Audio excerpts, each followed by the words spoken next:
Hello, and welcome to the first ever episode of Adobe Live for Business, brought to you by the Adobe UK team. For those of you who are joining us live, welcome. Please do say hello to each other in the chat and let us know where you're listening from. I'm talking to you today from sunny Blackpool in the north of England, and I'm sure many of you will be still working remotely as well, just like me. For those of you who are watching on demand, thank you so much for joining us. I appreciate that not everyone can watch this live, so thank you very much for watching it on demand. So Adobe Live for Business is a new initiative by the Adobe UK team, where we're going to be bringing together some of the most interesting conversations from industry leaders from our customers. And we wanted to bring you stories of how other businesses are approaching their business challenges. How are they adapting to new ways of working? And how are they innovating in their fields? I've always found it really inspiring to talk to my peers from different industries. I learned so much from those conversations, and I learned lots of things that I can bring back into my own practice. And that's exactly what we're trying to bring to you with Adobe Live for Business. Today is the first ever episode, so we're delighted to be able to bring this to you, but we have lots more sessions planned over the coming weeks and months. So don't forget to subscribe by going to the link in the description on the Adobe Live for Business homepage, or click the bell and subscribe to the YouTube channel, and you'll be alerted when our next sessions are going to be taking place. We're going to be having lots of varied conversations over the months, whether that is between customers who are innovating when it comes to their digital and document processes and digital transformation, or it's going to be customers who are really innovating when it comes to their creative processes inside of their organizations. Now, today's session is going to be a really interesting one, and it's my pleasure to welcome to you Daragh Fagan, who is the Group General Counsel and Company Secretary from Rentokil Initial, and he's going to be in conversation with Mark Greenaway, Head of Digital Media for Northern Europe. So without further ado, I will pass you along to Daragh and Mark, and please enjoy Adobe Live for Business.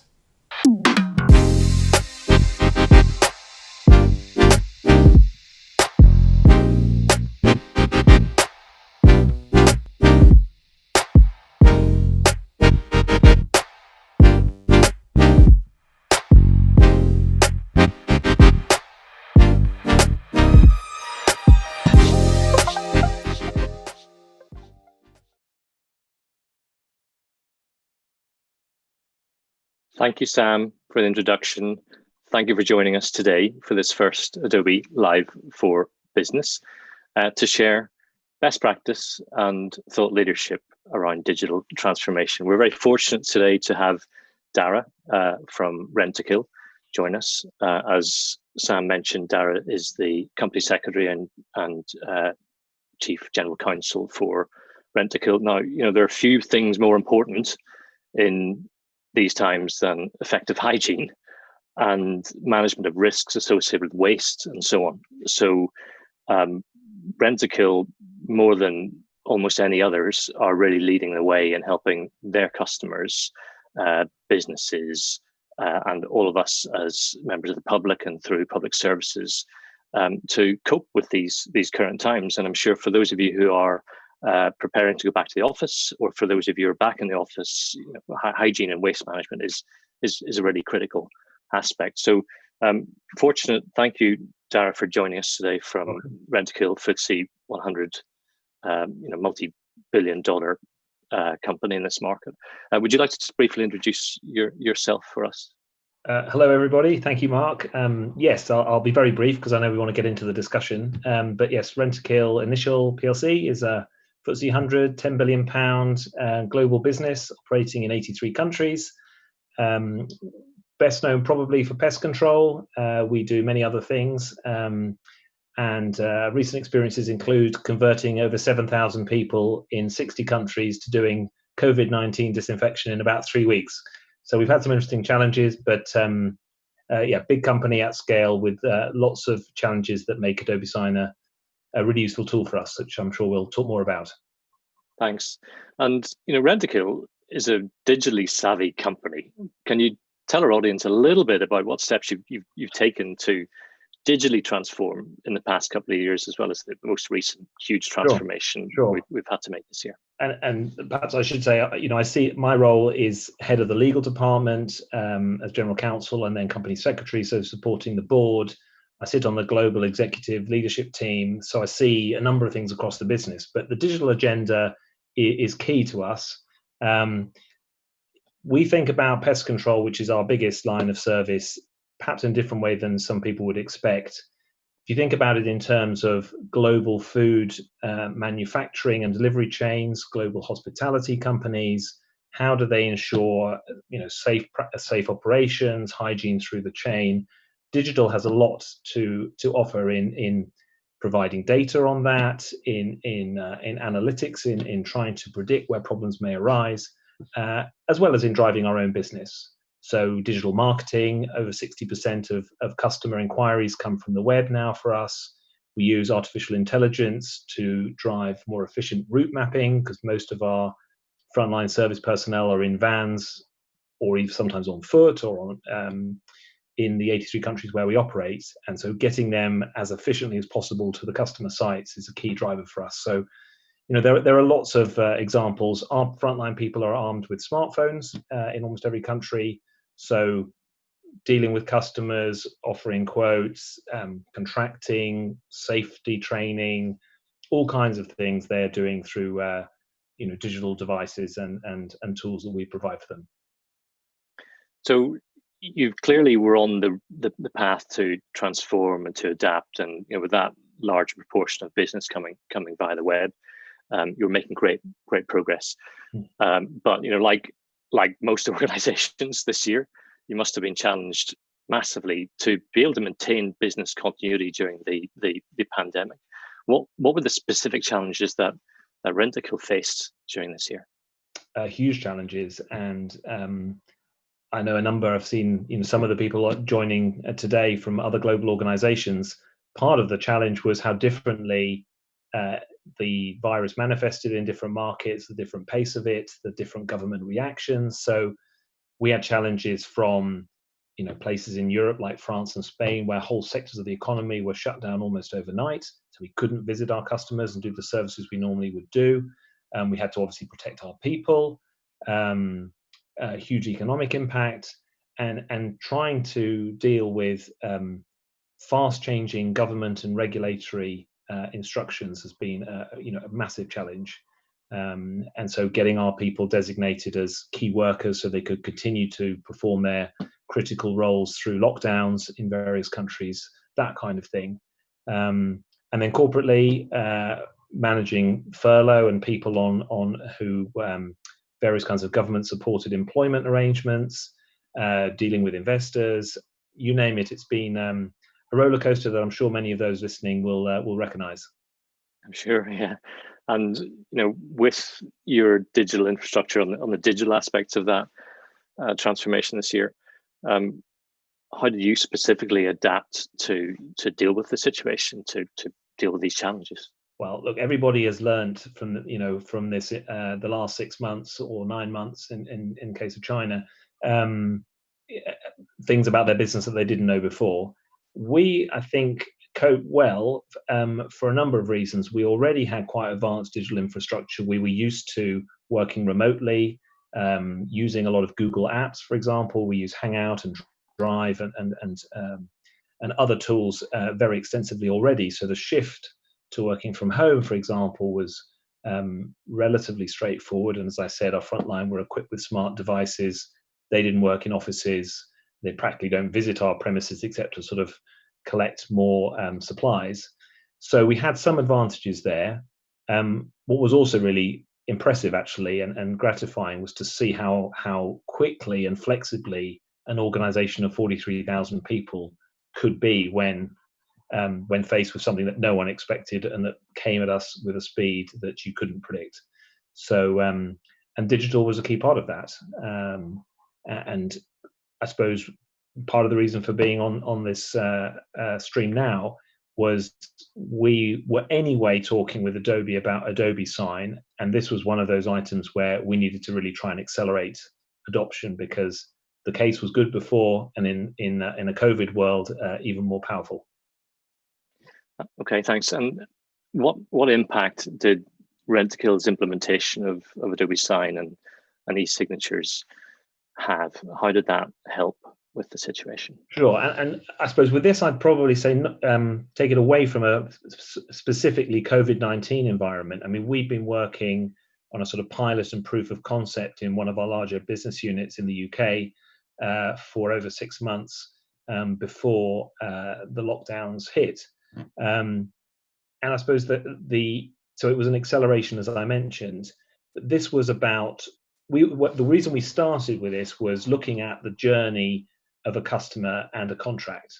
So clearly, I come at this starting point as a lawyer, but when talking to the business, if you look at an inquiry, it becomes a lead. You then negotiate a contract, and you then perform the service. There's billing and payment.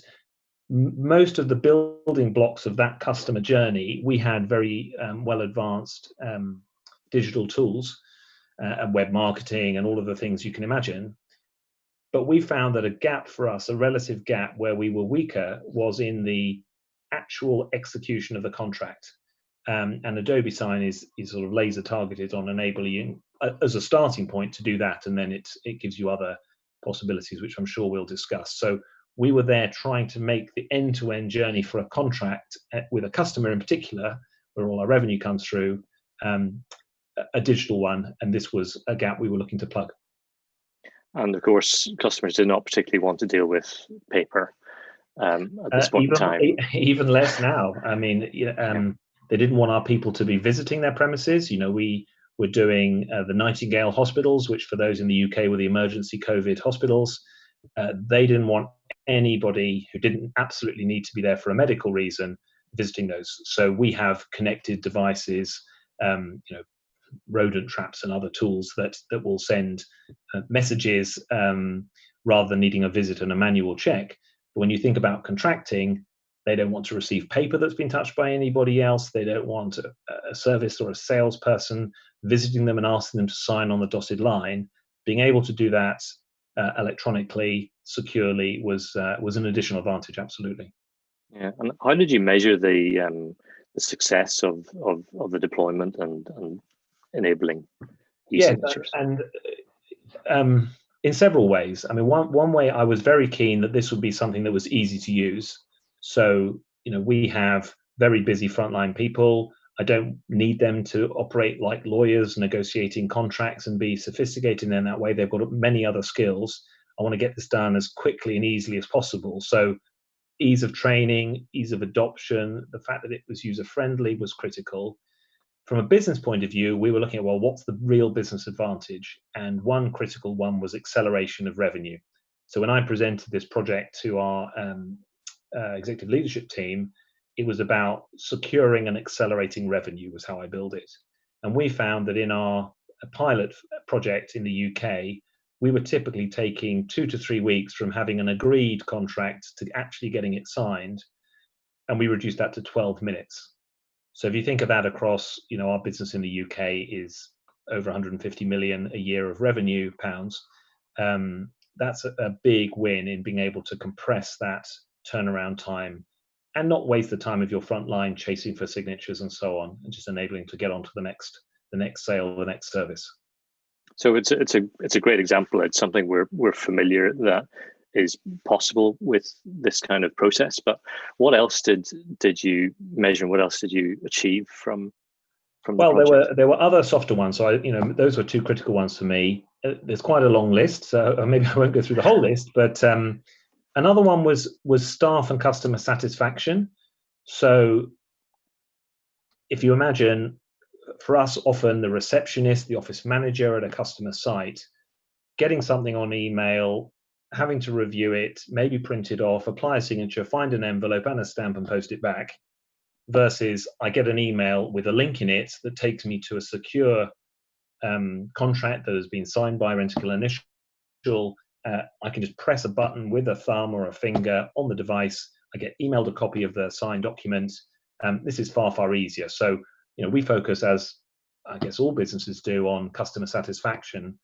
I had a strong perception. I haven't got data yet to back it up, but it's not hard to imagine that customers on the receiving end of that kind of service will like it and be more likely to use us for additional services or additional sites where they operate, etc. A further one was environmental benefits. Clearly, the paper, the ink, the postage, the driving to and fro to customers. We've captured some indicative numbers, if in case that gives you an idea. So our UK business, we estimated roughly 100,000 contracting transactions of various kinds per year. And we reckon that if we adopt Adobe Sign for all of those transactions, we would save almost 300,000 gallons of water in manufacturing the paper, 24,000 pounds of waste and energy usage, and 100,000 pounds of wood. That's the UK alone, which is roughly between 9 and 10% of our global business. So many businesses very focused on environmental and sustainability objectives. We felt this had a strong case to answer there. And then you take away, literally the cost of the stamps and the envelopes and all of that on top. So those give you some of the ideas. Yeah, absolutely fantastic. Thank you. And we have an international audience today, so we've got folk from UK, Ireland, and several other countries as well. Sweden's represented, Finland, Norway. How many countries have you been able to deploy this within as an international organization? So we're still on our journey. This is, one of the things I would say is don't try and do, if you're in a global business, trying to do it everywhere all at once is not recommended in my experience. Maybe others are better at this than I am, but we have it in 4 countries at the moment, active pilots and proof of concepts running elsewhere. But my plan is that we will do this in all 83 countries, probably starting with our big international global customer base for whom this is the biggest win, and then scaling it across our entire. We've got 2 million customers roughly, from domestic houses up to multinational corporations. So I think it's that top tier we're going for first, and in those 4 countries plus, then rapidly scaling across others. One of the things that's I wouldn't say holding us up, but involved in the plan is trying to get integration into our existing tools. So we saw immediate benefits without any integration. So that shouldn't be a barrier to pursuing this.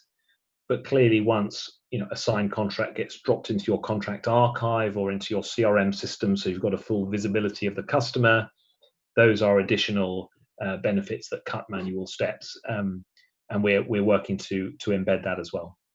So it's really clear. Thanks. It's clear that it has broad applicability internationally, but you strongly recommend moving one step at a time, and I do, and dealing with a nation, country operation at a time, for example. Absolutely, and in terms of breadth, internationally, absolutely. And look, Adobe had research on the legal standing of an electronically signed contract, which is probably a number of people from European countries will have concerns as to is this valid for in a court process or whatever, and it can be used in much more broadly than even I anticipated.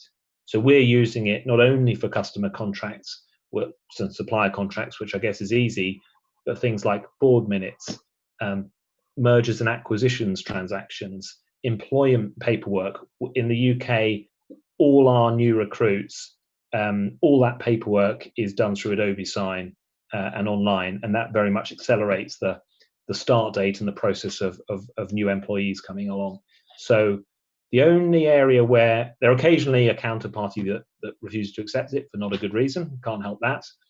And there are situations where you might need a notary, which involves a physical witnessing of a signature, but that is, in any business, in my experience, a tiny, tiny fraction of the documents that you're trying to get signed. Okay, thanks. Now, maybe one more thing on this topic, and there are a couple of questions and comments coming through online, and they're very welcome, by the way. One of the questions that come through is, what's the cultural change been like for Rentokil? How's this been embraced and adopted? Look, inevitably, it's a little bit mixed in terms of some people are keener to adopt a new digital tool than others.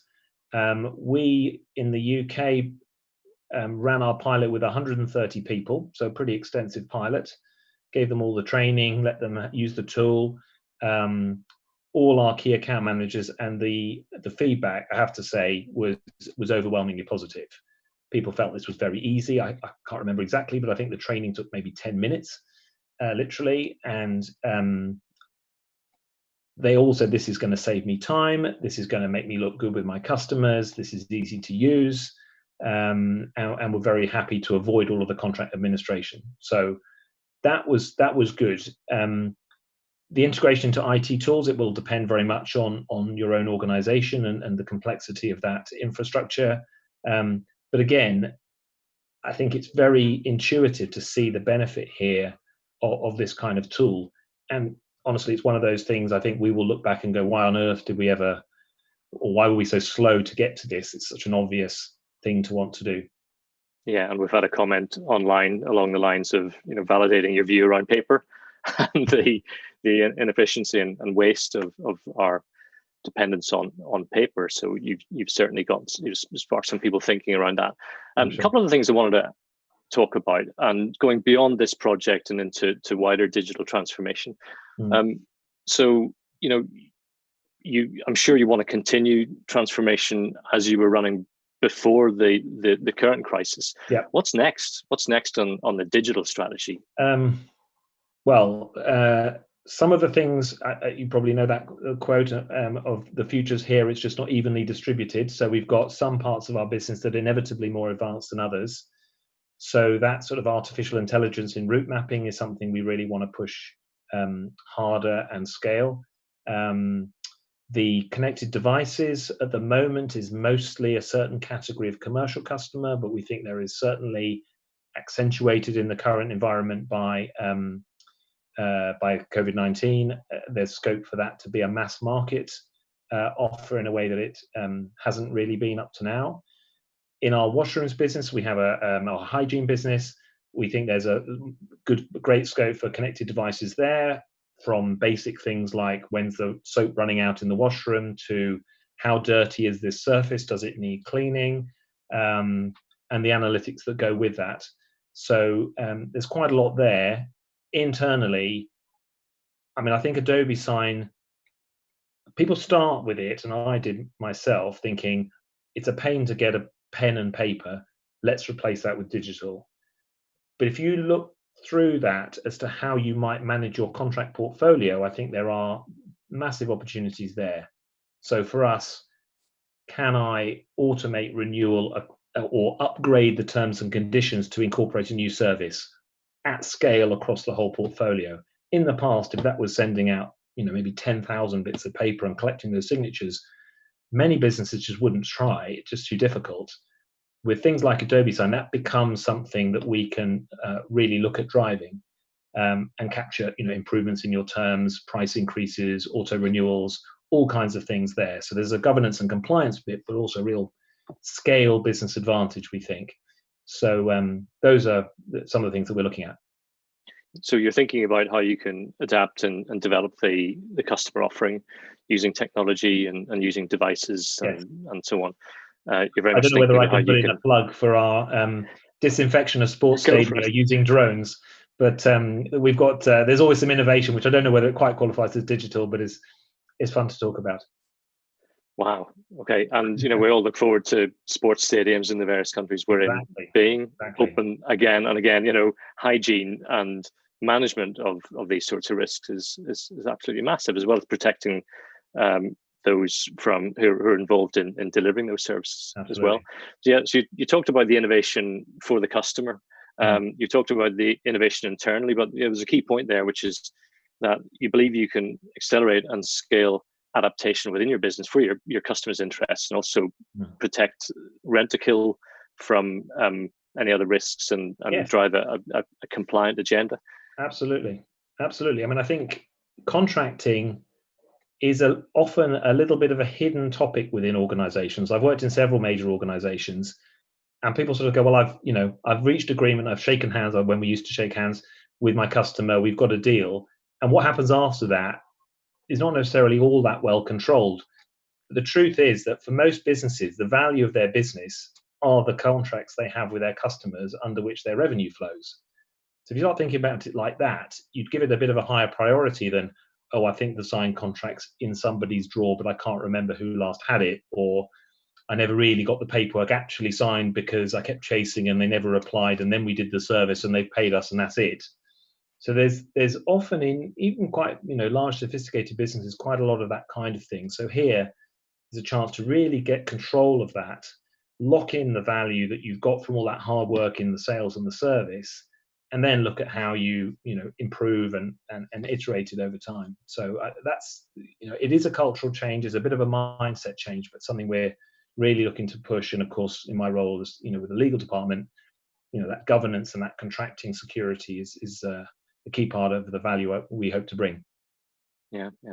So what advice would you have for businesses out there and those people who are listening who want to accelerate their transformation at this point in time? Well, I'm sure there are experts dialing in, so I'm hesitant to offer too much advice. That maybe people know a lot more than I do.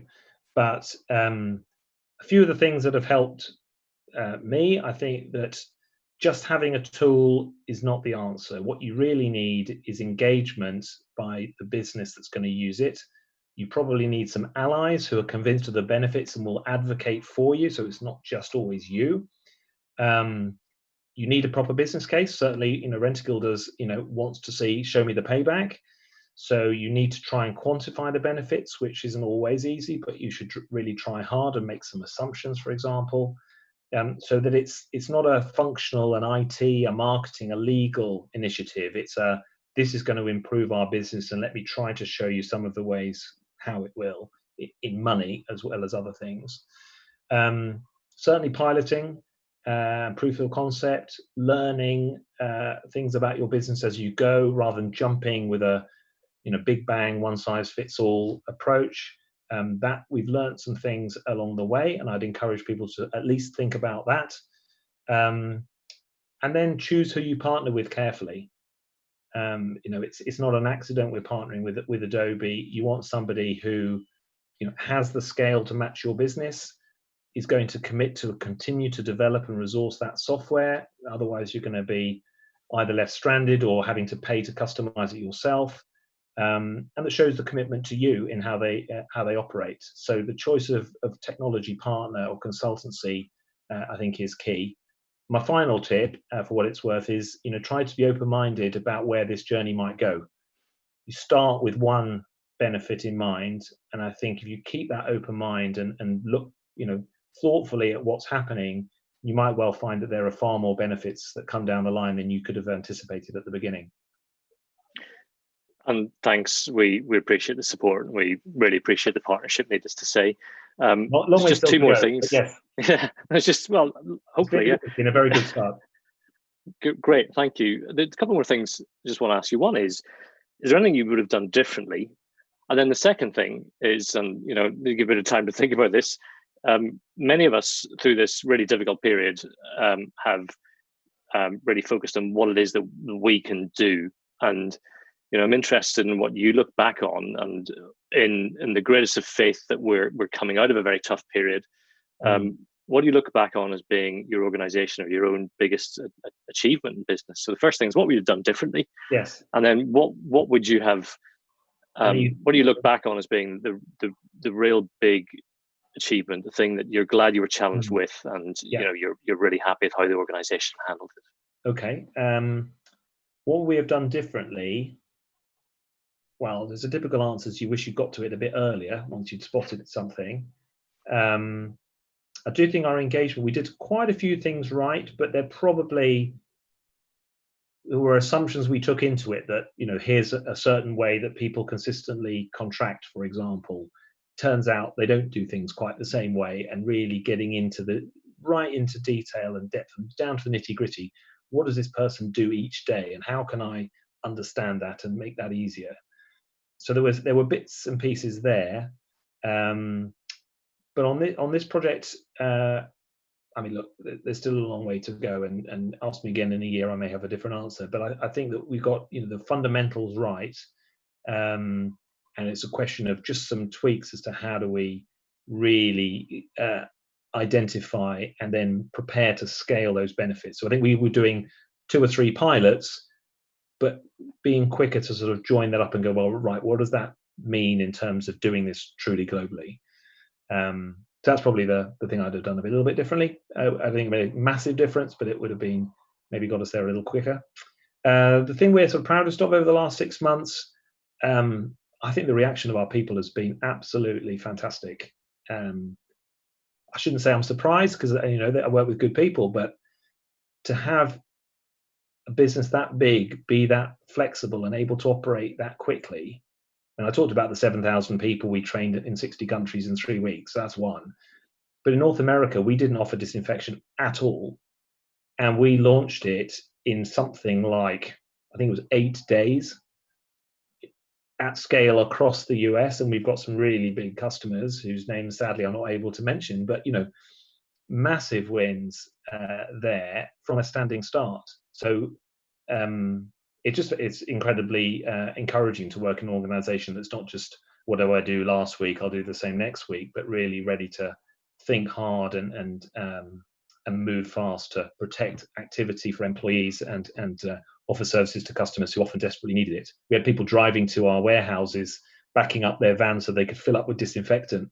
This was really a highly urgent, tense period, and we've navigated it, I think, pretty well. So I know I'm proud of that, even if I can't claim much of the credit. The little bit I share, I'll happily take.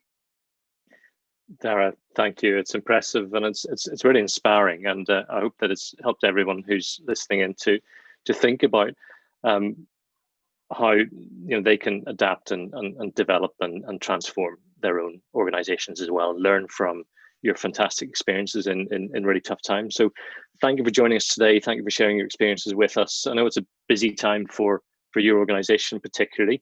So those of you who are listening, thank you very much for joining us. Please do get in touch if you have any other questions, or there's anything that we may be able to help with. We'll gladly take comments online for as long as we're online. Best of luck to everybody listening with your own projects when you get to them. And many thanks, Mark. It's been a pleasure. Thank you. Thank you, Daragh, and thank you, everyone.